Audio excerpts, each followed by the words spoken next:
안녕하세요. 저는 서울에 사는 20대 후반의 여자입니다. 어린 나이에 남친을 만나 2년 열애 끝에 결혼을 했습니다. 지인들은 성급하게 결혼하는 거 아니냐고 말렸지만 빨리 안정된 삶을 살고 싶어 서둘러 결혼을 했습니다. 저는 대학 졸업 후 바로 취업하여 악착같이 적금도 들고 나름 열심히 돈을 모았지만 집을 마련하기엔 턱없이 부족하여 친정에서 전세 자금으로 5천만 원 정도를 도와주셨습니다.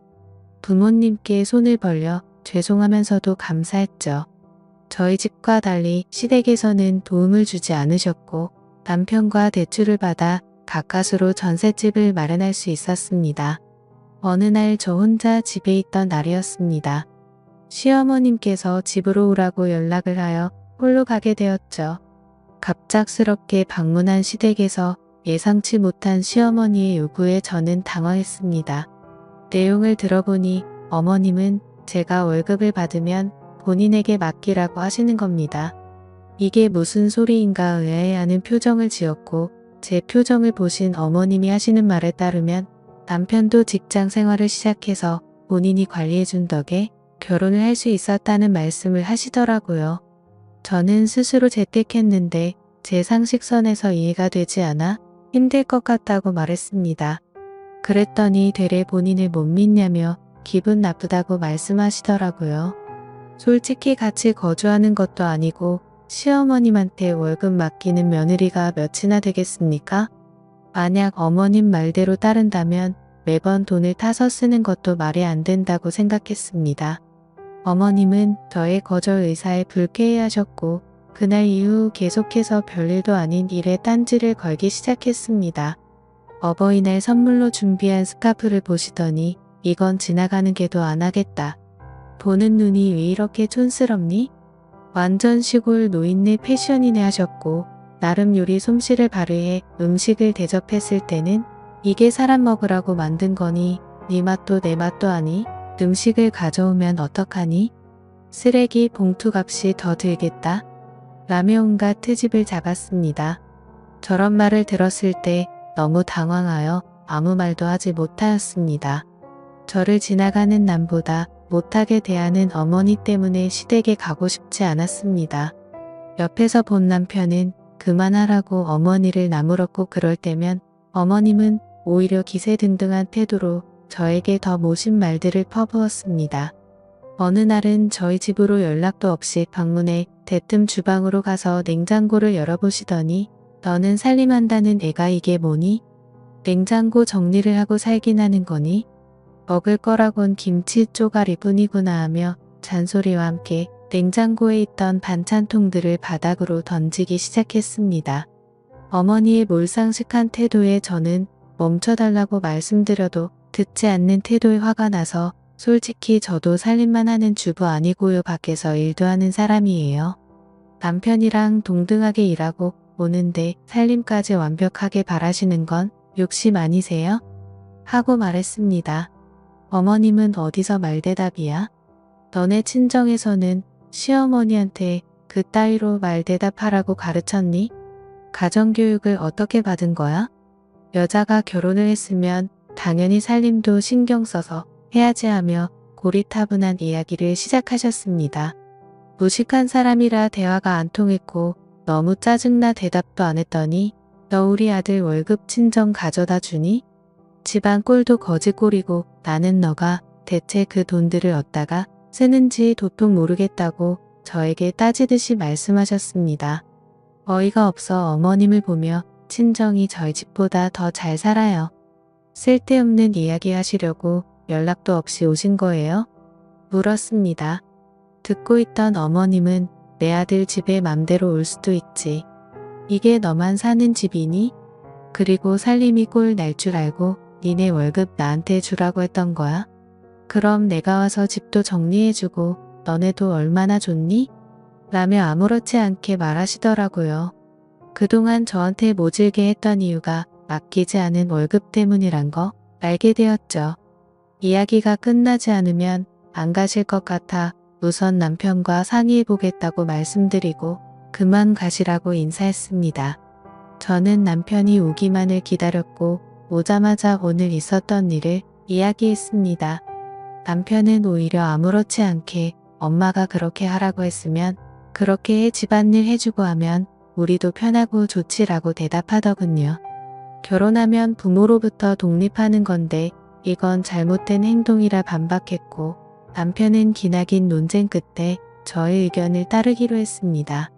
그리고 어머님께 전세 집구할 때도 주지 않고 모으고 있다던 돈을 모두 달라 말씀드리라고 했습니다. 남편 역시 알겠다고 해서 저는 그렇게 정리가 되는 줄 알았습니다. 하지만 일은 그렇게 쉽게 끝나지 않았습니다. 시어머니는 남편에게 연락을 받고 화가 났는지 저희 둘을 모두 시댁으로 부르시더라고요. 어머님은 이야기 들었다며 어떻게 사람이 그럴 수 있냐고 저에게 나무라셨습니다. 내가 돈을 불려서 주려고 하는데 너는 왜 그렇게 삐뚤게 생각하니? 그동안 군말 없이 잘 주고 있던 내 아들 월급을 내가 뭔데 관리한다고 가져가는 거야? 너는 시어미를 못 믿는 거니? 하셨습니다. 대화를 하면 할수록 어이가 없어 저는 이제 결혼돼서 새로운 가정이 있는데 어머님께서 관리하시는 건 말이 안 되는 것 같아요. 누가 결혼하고 시어머니가 월급 관리를 해줘요? 제 주변에 물어봐도 그런 경우 한 명도 없던데요. 솔직하게 말씀드렸습니다. 역시나 어머님은 말이 통하지 않았고 서로 언성이 높아졌습니다. 다행히 남편은 제 말이 틀린 거 없다며 제 편을 들어주면서 그동안 모았던 돈도 모조리 달라고 말했습니다. 이야기를 들으신 어머님은 서운하다며 갑자기 울기 시작하셨습니다. 당황한 남편은 어머님을 달래기 시작하는데 저는 그 눈물이 가짜라는 확신이 들었습니다. 우선 그날은 예상치 못한 어머님의 울음에 확답을 들을 수 없었고 나중에 다시 말하기로 한 뒤 넘어갔습니다. 하지만 저는 결론을 빨리 내야 한다는 생각에 집에 도착해서 남편에게 가족일수록 돈 문제는 확실하게 해야 한다고 말했죠. 남편은 그동안 일을 다니면서 어머님께 드렸던 월급을 대략적으로 계산하였고 어찌나 경제관념이 없던지 하나부터 열까지 옆에서 말해줘야 했습니다. 저에게 여보는 돈 관리 똑부러지게 잘하는 것 같아. 나 결혼 잘했나 봐. 우리 부자 되는 건 금방이겠어 하더라고요. 제가 똑부러진 게 아니고 본인이 멍청한 건지를 몰라 한심했습니다. 우리는 주말에 다시 시댁을 방문하겠다고 연락드렸습니다. 그런데 어찌된 일인지 어머님은 저희에게 일이 있다며 오지 말라 하셨고 그 뒤로도 제 연락을 피하는 느낌이 들었습니다. 남편도 어머님의 행동에 대해 수상하다 느꼈는지 자신이 따로 연락하겠다 했습니다. 그러나 3개월이 지나도 깜깜한 소식이었죠. 어느덧 추석이 다가와 명절 준비를 위해 어머님께 전화했더니 드디어 연락을 받으셨습니다. 기다리던 명절 당일이 되어 차례를 모두 마치고 남편은 어머님께 그동안 모아두신 돈에 대해 말을 꺼내었습니다. 이야기를 듣던 어머님은 발끈하시며 지금 그 돈을 왜 찾아 하며 소리치시는 겁니다. 남편은 왜 소리를 질러? 그때도 말했지만 결혼했으니 이젠 새롭게 재테크 시작해야지 라고 말했습니다. 당황한 어머님은 마치 술에 취한 사람처럼 횡설수설 하시더라고요. 무슨 말씀이냐고 재차 물으니 사실 미숙이 아줌마가 투자하면 돈 불려준다고 해서 조금씩 넣었거든. 처음에는 수익이 좋아서 500만원 맡겼더니 1000만원으로 돌려주는 거야. 그래서 우리 아들 돈 불려주려고 모아둔 내 돈 8천만원 모조리 넣었지. 그런데 미숙이 아줌마가 6개월 전부터 갑자기 연락이 안 되더라고. 나 말고도 다른 주변 사람들 여러 명한테 사기치고 도망간 거야. 그래서 경찰에 신고는 했는데 연락이 아직도 안 와 해느끼며 말하셨습니다. 결론은 어머님 친구분께서 돈을 맡기면 몇 배로 돌려준다고 투자하라 유혹했던 것입니다. 그 말에 속아 어머님은 남편 돈까지 맡겼다가 날려먹은 거였습니다. 한마디로 사기를 당한 거죠. 남편은 처음 듣는 말에 본인의 돈을 상의도 없이 투자했냐며 화가 나 다시는 엄마를 보고 싶지 않다고 소리치며 밖으로 나가버렸습니다. 옆에 계시던 아버님은 당신이 무슨 투자야 투자는 집구석에서 얌전히 살림이나 할 것이지 내가 당신 그 여편네랑 어울릴 때부터 마음에 안 들어서 8천을 날려먹어. 그것도 아들 돈인데. 미쳤지 미쳤어. 당신 제정신이야? 그리고 그런 일이 있으면 가족한테 먼저 말해야지. 집안 꼴 잘 돌아간다 하며 나무라셨습니다. 저에게 어머님 대신 사과한다고 하셨지만 전혀 그 말이 귀에 들어오지 않았습니다. 어머니 그럼 그동안 저한테 돈 맡기라고 하신 것도 사기당한 돈 메꾸려고 하신 거예요?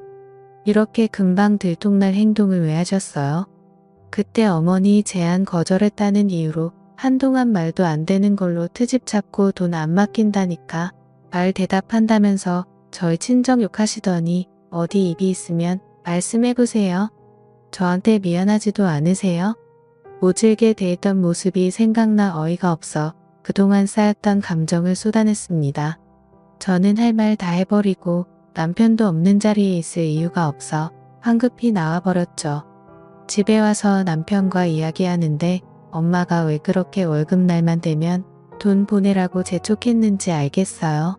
아들이 뼈 빠지게 고생해서 번 돈 사기당했으면 당사자인 나한테라도 말해줘야 하는 게 정상 아니야?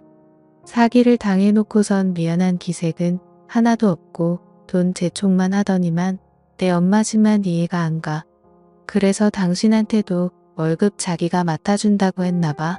미쳤어. 진짜 남편은 다음날 저녁 시댁에 가서 내 돈 달라고 화를 냈다고 했습니다. 시어머니는 내가 그동안 너를 키워준 거 계산하면 8천만 원도 싸다는 거 모르니 고작 그거 없어졌다고 엄마한테 따질 일이니? 화를 내셨다고 했습니다. 남편은 그건 고맙게 생각하고 다달이 용돈 주지 않느냐며 따졌다고 했습니다.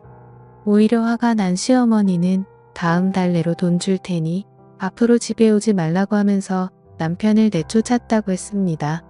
그렇게 한 달이 흘렀고 시아버지한테 전화가 왔습니다. 평소 우리를 부르시지 않는데 찾는 거 보니 무슨 일이 생겼다는 걸 직감했습니다. 부랴부랴 시댁으로 찾아갔고 문을 여는 순간 시어머니는 시아버지 다리를 잡으며 잘못했다고 빌고 있었습니다. 일단 둘을 진정시키고 무슨 일이냐고 물어봤습니다. 현재 시아버지는 15년 된 차량을 타고 계십니다.